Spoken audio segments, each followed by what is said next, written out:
जैसे जैसे चुनावों की तारीख नजदीक आती जा रही है, आरोपों और प्रत्यारोपों का दौर तेज होता जा रहा है। बीएसपी सुप्रीमो मायावती ने यूपी सरकार पर गंभीर आरोप लगाए हैं। बीएसपी सुप्रीमो मायावती ने कहा कि 4.5 साल तक यूपी सरकार को किसानों की याद नहीं आई, लेकिन अब गन्ना मूल्य बढ़ाया जा रहा है। मायावती ने कहा है कि यह बीजेपी का फेस सेविंग कदम है। और वहीं मंत्रिमंडल विस्तार को लेकर भी मायावती ने तंज किया। मायावती ने कहा है कि जिन लोगों को मंत्री बनाया है, जब तक वो कुछ करना चाहेंगे तब तक आचार संहिता लग चुकी होगी।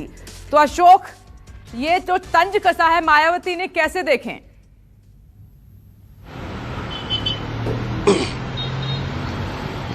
देखिए, सबसे अहम बात तो यह है कि चाहे मायावती हो या अखिलेश यादव हो, वो विधानसभा चुनाव में अपनी मजबूत उपस्थिति को बनाए रखना चाहते हैं। और यही वजह है कि लगातार चाहे मायावती हो, अखिलेश यादव हो, लगातार ट्वीट के माध्यम से, बयानों के माध्यम से बीजेपी सरकार को कटघरे में खड़ा करती रही है।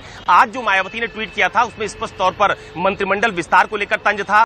जो किसानों का गन्ना मूल्य बढ़ोतरी योगी सरकार की तरफ से की गई है, उसको लेकर तंज था। और ये आरोप लगाने की कोशिश की गई है कि पूरे 4.5 सालों के दौरान योगी सरकार को किसानों की याद नहीं आई, और जब चुनाव नजदीक है तो गन्ना मूल्य में बढ़ोतरी की जा रही है। और तमाम तरह जातीय संतुलन को साधने के लिए मंत्रिमंडल विस्तार को भी एक बड़ी वजह बताया जा रहा है, ताकि विधानसभा चुनाव में उसका माइलेज दे सके। तो इसी को लेकर मायावती की तरफ से भी, अखिलेश यादव की तरफ से भी लगातार इस तरह के बयान दिए जाते हैं। और इसके पीछे बड़ी मंशा यही मानी जाती है कि बीजेपी के खिलाफ अपनी मजबूत उपस्थिति विधानसभा चुनाव तक या विधानसभा चुनाव के दौरान ये दोनों दल अपनी उपस्थिति दर्ज कराना चाहते हैं। और ये साबित करना चाहते हैं कि बीजेपी के खिलाफ अगर कोई मजबूती से चुनावी मैदान में है तो यही दोनों दल हैं।